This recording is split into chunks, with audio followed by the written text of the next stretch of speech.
Olá, meu irmão, minha irmã. Mais uma vez começa o programa Voz da Igreja. Obrigado por estar conosco neste horário, neste canal, nesta emissora. Vamos partilhar o nosso caminho missionário da fé. Vamos partilhar a alegria de poder saber e mergulhar o mistério de Deus contido na Sagrada Escritura, para fazermos sempre discípulos do Mestre Jesus, aprendendo sempre e aprendendo tudo dele, procurando conformar nosso coração ao coração dele. Aqui está a nossa trajetória de conversão, aqui está a nossa santificação, sermos semelhantes a Jesus, tomarmos o caminho missionário e irmos atrás dele, com ele, fazendo o que ele fez, anunciando a boa nova e oferecendo ao mundo o testemunho de quem pertence a Deus e quer levar o mundo a exatamente ser como Deus quer que este mundo seja. Para isso estamos neste mundo, para com a nossa vida, com o nosso testemunho, com a nossa missão, podemos fermentar, iluminar, temperar as realidades deste tempo, para que o coração humano e o coração do mundo possam avançar na estatura de Deus mesmo. Bebendo da fonte é o nosso primeiro bloco. Vamos então tomar o texto da liturgia deste domingo, o segundo domingo do mês de agosto, o 20º domingo do tempo comum. E vamos então beber e partilhar da beleza, da profundidade desta palavra, que é palavra de Deus para nós. Se você tem aí por perto a sua Bíblia, tome o texto de Lucas, que é o evangelista deste ano. Lucas, capítulo 12, versículos 49 a 53. Naquele tempo, disse Jesus a seus discípulos: fogo eu vim lançar sobre a terra, e como desejaria que já estivesse aceso. Tenho um batismo no qual devo ser batizado, e como me angustio até que se complete. Pensais que eu vim trazer paz à terra? Não, eu vos digo, mas a divisão. Com efeito, daqui em diante, numa casa de 5, 3 ficarão divididos contra 2, e 2 contra 3. Ficarão divididos pai contra filho, e filho contra pai. Mãe contra filha, e filha contra mãe. Sogra contra nora, e nora contra sogra. Meu irmão, minha irmã, estamos nestes últimos domingos lendo trechos deste capítulo 12 do Evangelho de Lucas, que começa exatamente nos colocando diante do cenário de Jesus com uma imensa multidão. Milhares de pessoas, a ponto de uns atropelarem os outros. E Jesus começou a falar, em primeiro lugar, aos seus discípulos. Então, mais uma vez, Jesus se dirige aos de lá e a nós aqui, para falar ao nosso coração. Estamos diante de um texto que exige os olhos da fé para ser lido, e lido com profundidade, a fim de que essas palavras de Jesus não justifiquem violências, nenhuma violência. Jesus não nos quer colocar no caminho da violência, mas aqui precisamos entender o que Jesus hoje anuncia ao coração da igreja e ao nosso coração de discípulos. Fogo eu vim lançar sobre a terra, e como desejaria que já estivesse aceso.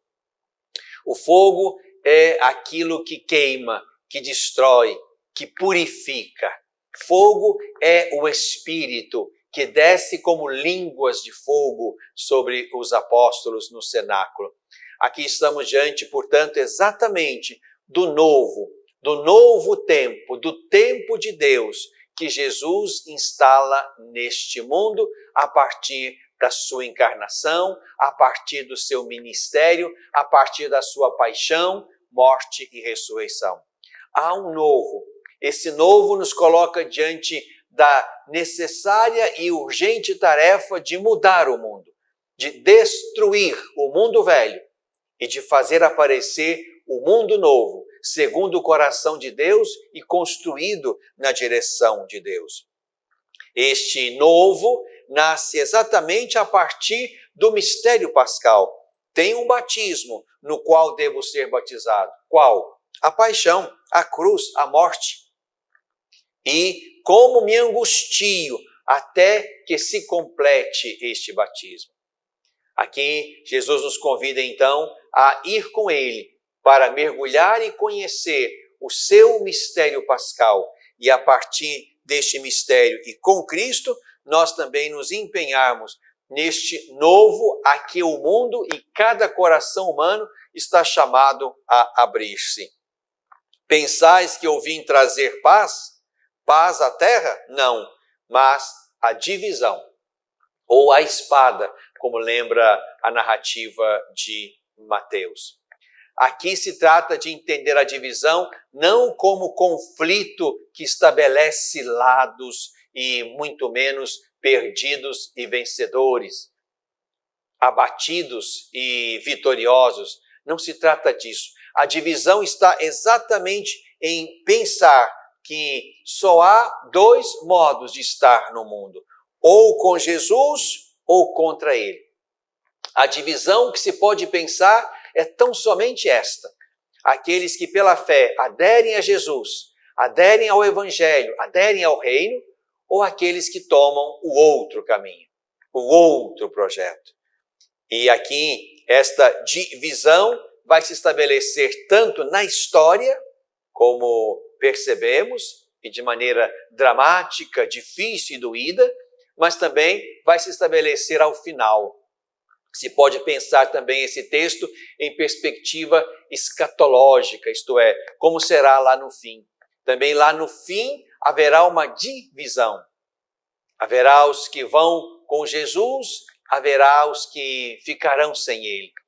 Haverá as ovelhas, haverá os cabritos. Haverá aqueles que vão para o reino do Pai, preparado para os eleitos, e haverá aqueles que irão para o lugar da destruição, o lugar da ausência de Deus. Portanto, essa divisão que se percebe na história a partir da fé em Jesus, ou da recusa de Jesus, da opção por ele ou contra ele, esta divisão que vai estar instalada a partir do pequeno núcleo que é a família, até o mundo todo, essa divisão também se estende para além da história, nos dois destinos radicais que estão diante de nós. Por isso, Jesus avança dizendo que dentro da própria casa, isto é, ali, no nosso núcleo primeiro, fundamental, mais íntimo, mais afetuoso, ali haverá quem esteja com Jesus e contra ele, estabelecendo, portanto, um conflito, uma divisão.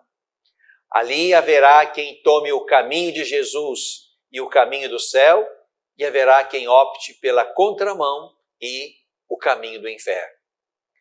Aqui se trata, portanto, meu irmão, minha irmã, de nos sentirmos convocados a ir com ele, a tomar parte do seu batismo, a participar também daqueles que não só põem fogo no mundo, mas que são o fogo do mundo. Isto é, aqueles que pelo testemunho da fé, pelo testemunho e pelo seguimento de Jesus Cristo, vão exatamente buscando enfrentar as realidades, as oposições, as tribulações, aqueles que de fato estão e têm em mente um outro modo de organizar o mundo. É preciso que os que são de Jesus se firmem, estejam com ele. Se tivermos que perder a vida, que seja perder a vida optando por estar com ele. Quem perder a sua vida por causa de mim, este a ganhará. Por isso, nesse final de semana, na Eucaristia que celebramos, somos chamados mais uma vez a renovar nossa opção por Jesus, a tomar parte no combate que nos faz ir com Ele, enfrentando as resistências, as perseguições, os inimigos deste mundo, a fim de que não cedamos aos inimigos ou àqueles que estão na contramão para conservarmos a vida. Mas ao contrário, ofereçamos o melhor de nós para ser como Jesus, para fazer com Jesus, a fim de que o nosso testemunho, a nossa fé missionária, o nosso compromisso com o reino, a nossa fidelidade ao Evangelho, nos coloque do lado de Jesus, mesmo que tenhamos que enfrentar o mundo todo e aqueles que no mundo estão contra Jesus. O importante é que nós estejamos do lado certo na batalha e na divisão que se instala entre ser de Cristo e não ser dele, estejamos entre aqueles que optamos pelo Senhor Jesus, pelo seu Evangelho, pela sua verdade, pelo seu reino. Bebemos da fonte. Às vezes, tudo que uma criança precisa para superar uma tempestade em sua vida familiar é encontrar um lar provisório. Uma família que a acolha por um tempo, enquanto sua própria família se reestrutura para recebê-la de novo. Essa é a proposta do Serviço Família Acolhedora. Transformar as dificuldades de hoje em possibilidades de futuro. Serviço Família Acolhedora. A tempestade passa, a vida continua. Participe e faça a diferença.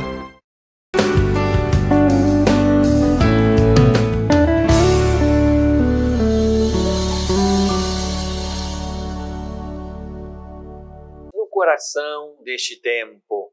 Neste tempo, estamos no mês de agosto, mês vocacional.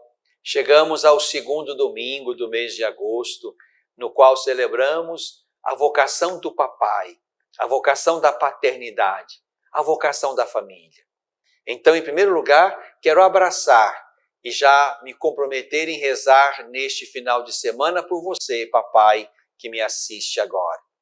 Ou pelo papai, pelo seu papai, que está em algum lugar, o papai que faz parte aí da sua história, na sua vida, na sua casa.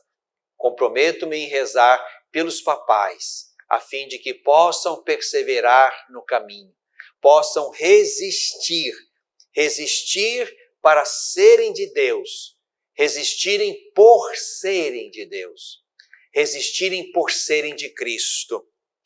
Lá na primeira carta de São Pedro, nós lemos assim: se alguém sofrer por ser cristão, não se envergonhe.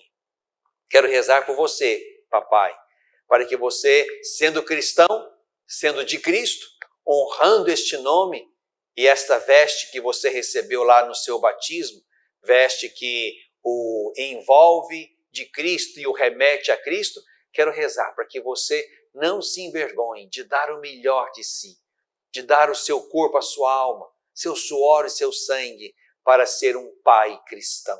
Aí no coração da sua família, junto da sua esposa, com seus filhos, a fim de que a graça que brota abundante da Eucaristia, daquela que celebra na sua intenção, daquela que você mesmo pode e deve celebrar aí na sua comunidade, essa graça o capacite para ser um cristão que sofre por causa do nome que tem e não se envergonhe disto, para que você não ceda ao mundo, à mentalidade do mundo, à fluidez do mundo, mas possa ficar firme na rocha que é Cristo, resistir a tudo quanto queira derrubá-lo, disposto também a colocar o fogo do Evangelho, o fogo do reino, que tempere a sua vida, mas também tempere e purifique a sua família, os ambientes pelos quais você passa e onde quer que viva. Importante é que também você, papai, nesse tempo em que se exige um testemunho da fé, um testemunho de fidelidade a Jesus, você esteja firme na sua vocação, na sua paternidade, diante do compromisso matrimonial que você fez com a sua esposa diante de Deus no dia do sacramento do matrimônio que vocês celebraram. Então, quero, neste segundo bloco, em primeiro lugar, colocar você, papai, na minha oração, na oração que faremos neste final de semana e convidar você mesmo a rezar, de modo que a sua oração e a oração que você recebe o ajude a ficar firme, a ficar de pé no seu compromisso e que a sua paternidade seja um sinal, um sacramento da paternidade de Deus. Olhe para Deus e aprenda a ser pai como Deus é pai, a fim de que os seus filhos possam amar Deus, percebendo em medida pequena quanto que a sua paternidade sinaliza e faz pensar num Pai grande e divino, no qual os seus filhos creem cada vez mais, porque saboreiam a sua paternidade e querem entregar-se e viverem debaixo da grande e única paternidade de Deus. Olha o compromisso bonito que você tem. E não se pode viver esse compromisso sem a graça que Deus mesmo lhe oferece. Mas também, neste domingo, o segundo domingo do mês de agosto, nós também iniciamos a Semana Nacional da Família aqui no Brasil.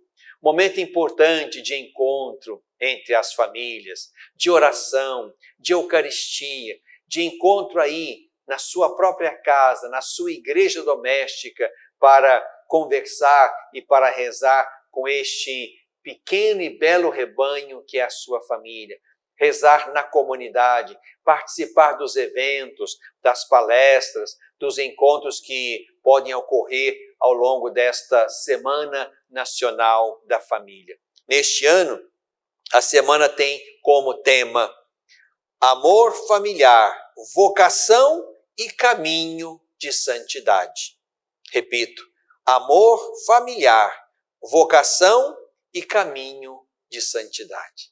Isto é, este amor, este sentimento bonito e fecundo vivido aí no seu núcleo familiar, este amor é resultado de vocação e é caminho de santidade. Com isto, além de convidar você, meu irmão, minha irmã, papai, mamãe, filhos, para tomarem parte nesta Semana Nacional da Família, quero também recordar, sobretudo a você, papai e mamãe, o compromisso que fizeram diante de Deus no dia do matrimônio. Queria, de maneira muito breve, trazer à sua memória aquelas 3 perguntas importantes que foram feitas no dia do seu matrimônio. E atrás de cada pergunta está exatamente um elemento fundante do matrimônio cristão.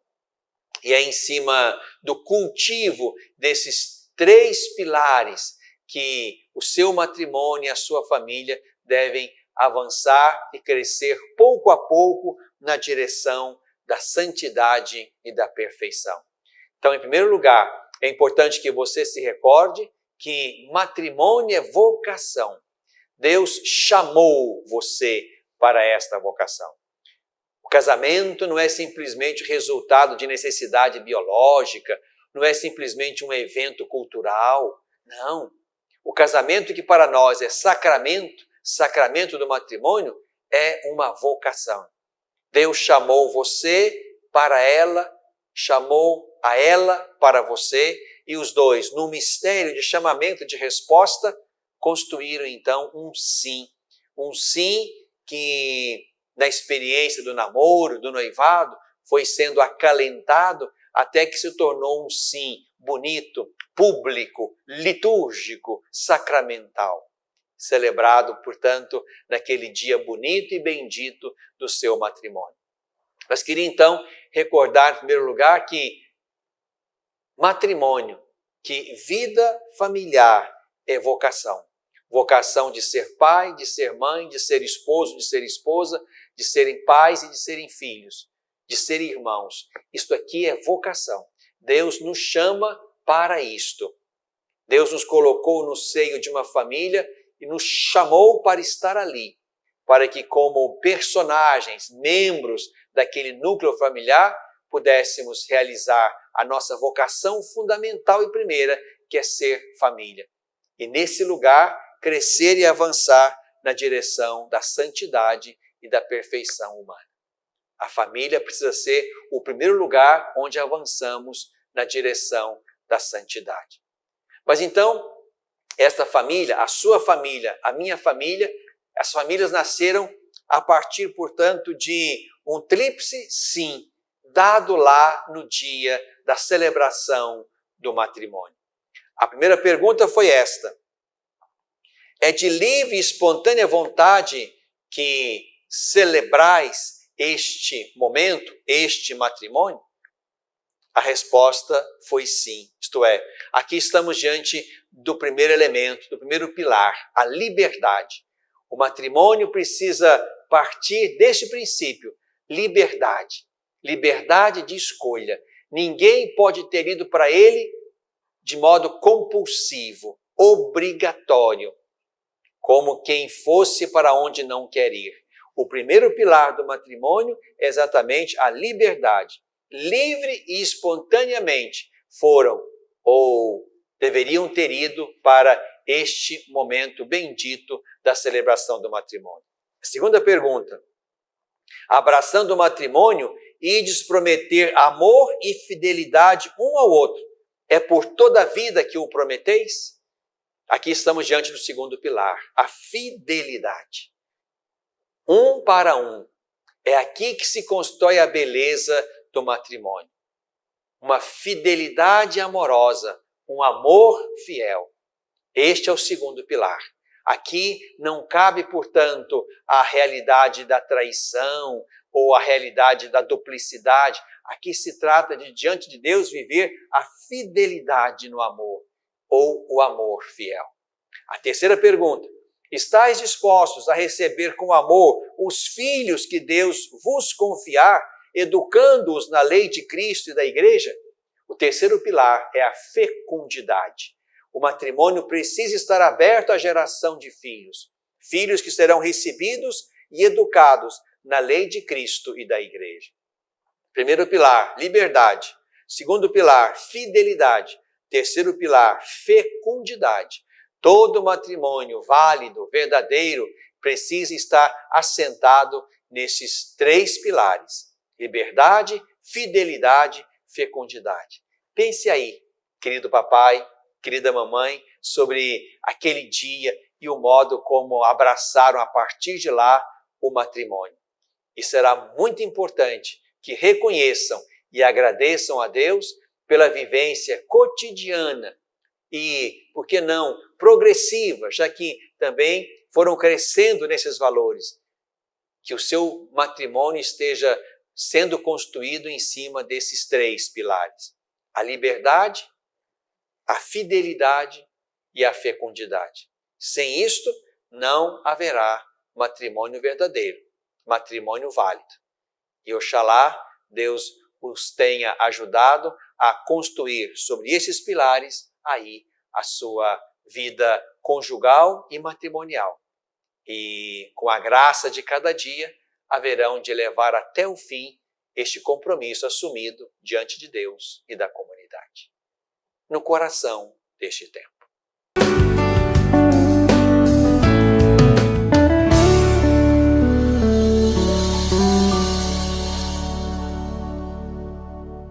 Olá, meu irmão, minha irmã, estou precisando da sua ajuda para que juntos possamos zelar pelas vidas dos idosos que estão lá no nosso lar dos idosos.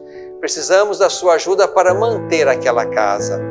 A sua pequena contribuição mensal, fazendo-se amigo do lar, vai nos ajudar a comprar medicamentos, comida, material de higiene, material de secretaria, pagar a folha de funcionários, também aquilo que diz respeito aos gastos mensais daquela casa. Você pode ser, portanto, um amigo do nosso lar dos idosos. Aqui no telefone que está na tela, você pode então ter mais informações de como nos ajudar nessa obra de cuidado da vida. Ajude-nos, é o nosso pedido. Obrigado pelo seu sim.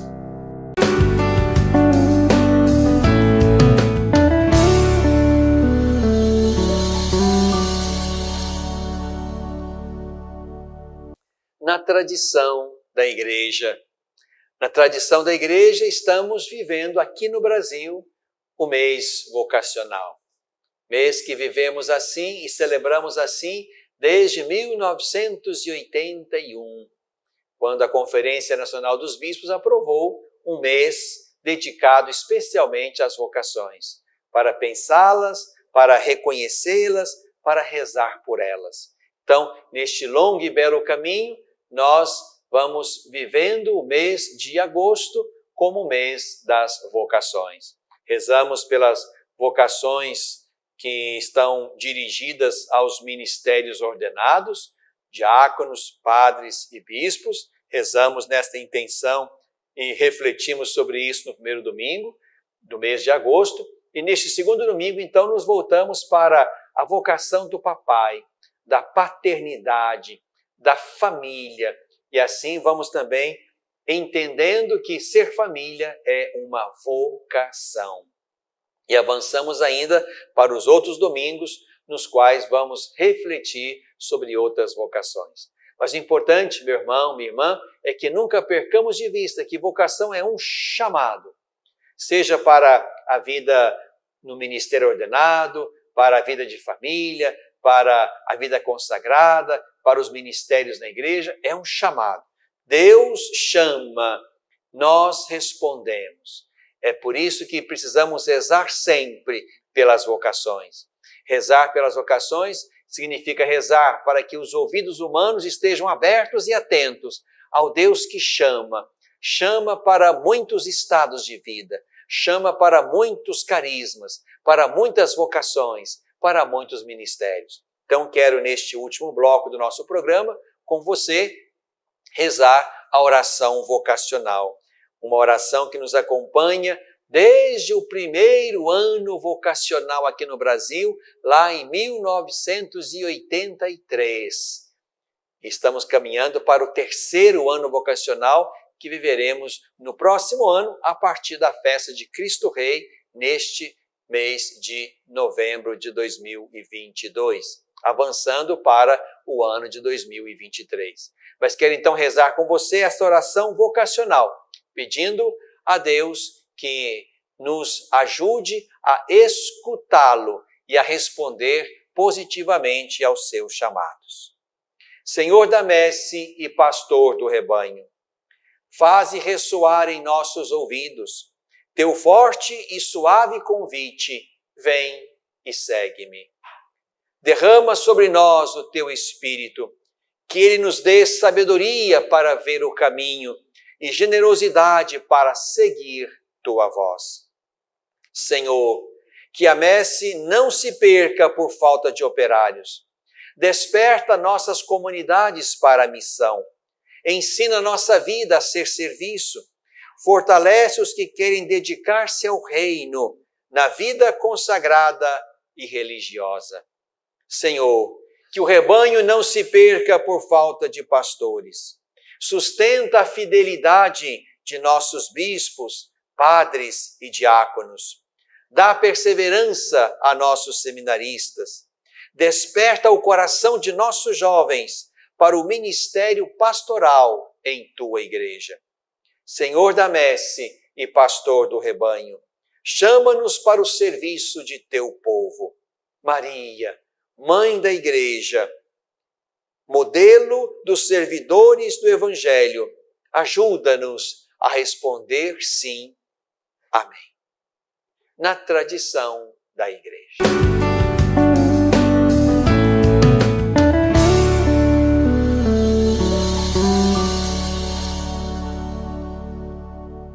Olá, meu irmão, minha irmã. Estou precisando da sua ajuda para que juntos possamos zelar pelas vidas dos idosos que estão lá no nosso lar dos idosos.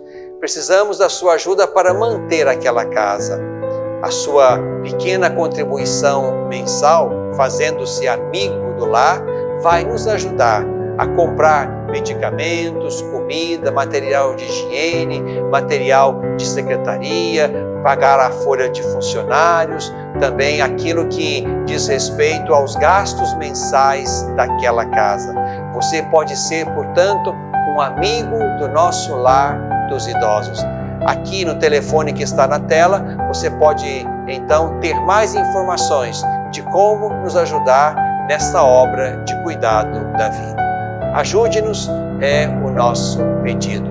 Obrigado pelo seu sim.